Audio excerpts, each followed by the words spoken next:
Esta mañana muy temprano radiqué ante el gobierno norteamericano una comunicación muy importante que he denominado Carta por la Verdad y la Democracia Colombiana.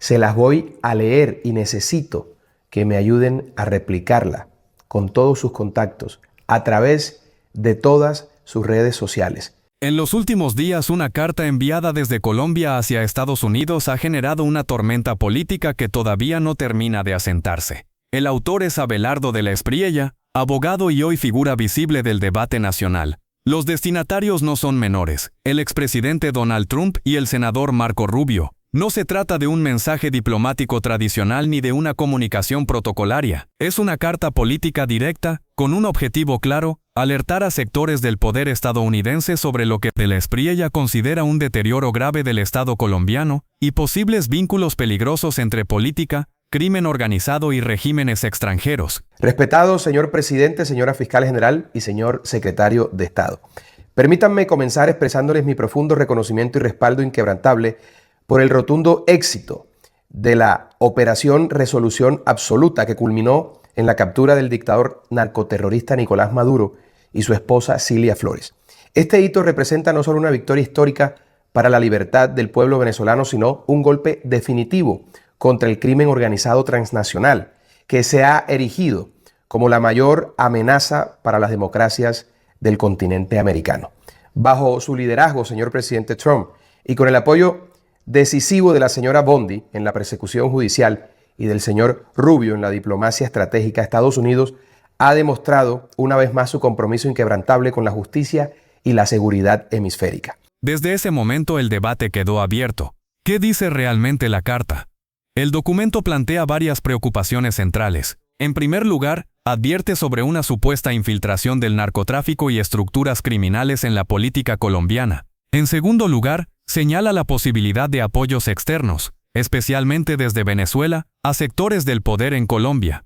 La carta no presenta pruebas judiciales ni sentencias. Lo que hace es formular preguntas, solicitar verificación y pedir que las autoridades estadounidenses investiguen si existe información que comprometa la seguridad regional y la estabilidad democrática del país. En el texto se menciona de forma indirecta al actual presidente Gustavo Petro, no como acusado formal, sino como parte de un contexto político que, según el autor, merece escrutinio internacional. Uno de los puntos más importantes para entender esta polémica es aclarar lo que la carta no dice. No pide una intervención militar, no solicita sanciones inmediatas, no llama a desconocer al gobierno colombiano. Sin embargo, parte del debate público transformó el contenido en un relato de traición a la patria o llamado a intervención extranjera. Esa narrativa no aparece en el documento. Lo que sí aparece es una solicitud de observación, cooperación judicial y atención política desde un aliado estratégico. En el caso colombiano, esta amenaza ha escalado a niveles alarmantes y sin precedentes. El crimen organizado ha logrado infiltrarse en la más alta dignidad del Estado, la Presidencia de la República, a través de Gustavo Petro, quien desde allí ha impulsado una cooptación sistemática de instituciones claves, como el Ministerio de Defensa, bajo Iván Velásquez, y ha perpetrado una degradación progresiva del orden democrático, socavando las bases mismas de nuestra República. Esta infiltración no es aislada, se entrelaza con redes internacionales de narcoterrorismo que han encontrado en el régimen venezolano un aliado incondicional.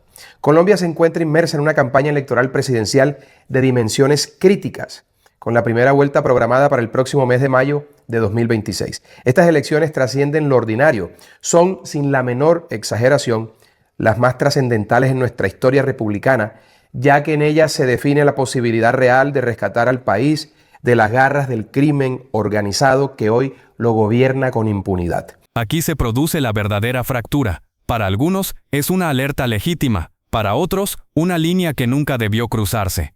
La carta tiene efectos más allá de su contenido. Posiciona a Abelardo de la Espriella como un actor que juega en el tablero internacional, incluso antes de una campaña formal. Envía un mensaje claro: está dispuesto a asumir costos políticos altos y a incomodar tanto al gobierno como a sectores tradicionales. También reabre un tema sensible en Colombia: ¿hasta dónde llega la soberanía cuando hay sospechas de crimen transnacional, narcotráfico y financiamiento irregular? Ese debate no es nuevo, pero pocas veces se ha planteado de forma tan directa hacia Estados Unidos. La reacción, como era previsible, fue inmediata y polarizada. El pueblo colombiano anhela un retorno a la legalidad, la prosperidad y la alianza estratégica con naciones democráticas, como Estados Unidos, para erradicar de una vez por todas estas estructuras criminales que amenazan nuestra soberanía. El propósito de esta carta es solicitarles, con el mayor respeto institucional y en nombre del pueblo colombiano que clama por transparencia, que el gobierno de los Estados Unidos, su sistema de justicia, bajo la dirección de la señora Bondi, y su política exterior guiada por el señor Rubio, acompañen activamente al pueblo colombiano en el esclarecimiento de la verdad histórica sobre la conspiración criminal y terrorista que ha operado contra nuestra democracia. Su intervención, basada en la solidez de las instituciones estadounidenses, sería un faro de esperanza para millones de colombianos que rechazamos el populismo destructivo. La carta de Abelardo de la Espriella no es un documento judicial ni una sentencia política, es una jugada estratégica, calculada y disruptiva. Puede gustar o incomodar, pero no puede ignorarse. Plantea una pregunta de fondo que va más allá de nombres propios. ¿Está Colombia blindada frente al crimen organizado y la influencia extranjera, o no? Ahora que el dictador narcoterrorista Nicolás Maduro se encuentra bajo custodia judicial estadounidense y que las investigaciones sobre sus crímenes, incluyendo cargos por narcoterrorismo, conspiración para importar cocaína y posesión de armas destructivas, adquirirán una profundidad decisiva. Gracias al trabajo incansable de la señora fiscal general Bondi, resulta imperativo que el pueblo colombiano conozca la verdad íntegra sobre hechos determinantes. Estas revelaciones son indispensables para desmantelar los engaños populistas mediante los cuales Gustavo Petro pretende imponer a su heredero político, perpetuando así un ciclo de corrupción y violencia que ha costado innumerables vidas y recursos cuantiosos a nuestra nación. En este contexto, existen 5 asuntos de inmensa relevancia histórica, cuyo esclarecimiento es vital para restaurar la fe en nuestras instituciones y garantizar unas elecciones transparentes, como debe ser.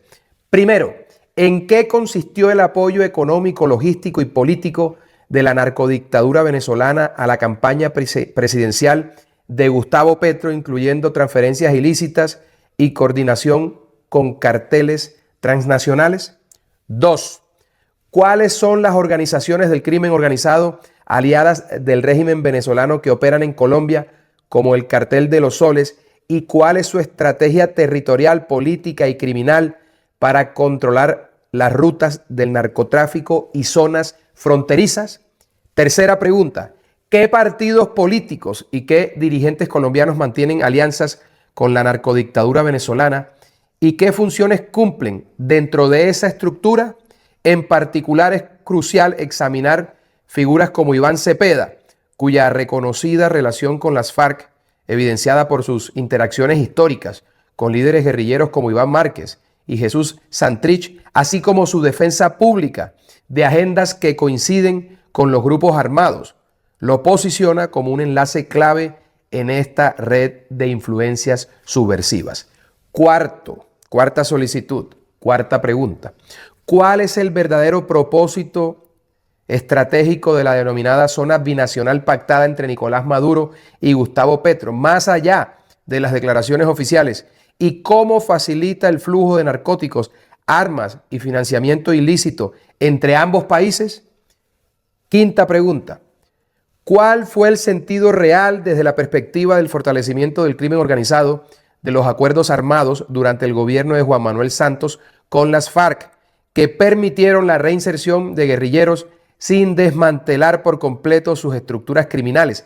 ¿Y cuál fue el papel efectivo que desempeñó Nicolás Maduro en dichos acuerdos, actuando como garante y facilitador de una paz aparente que ha perpetuado el narcoterrorismo?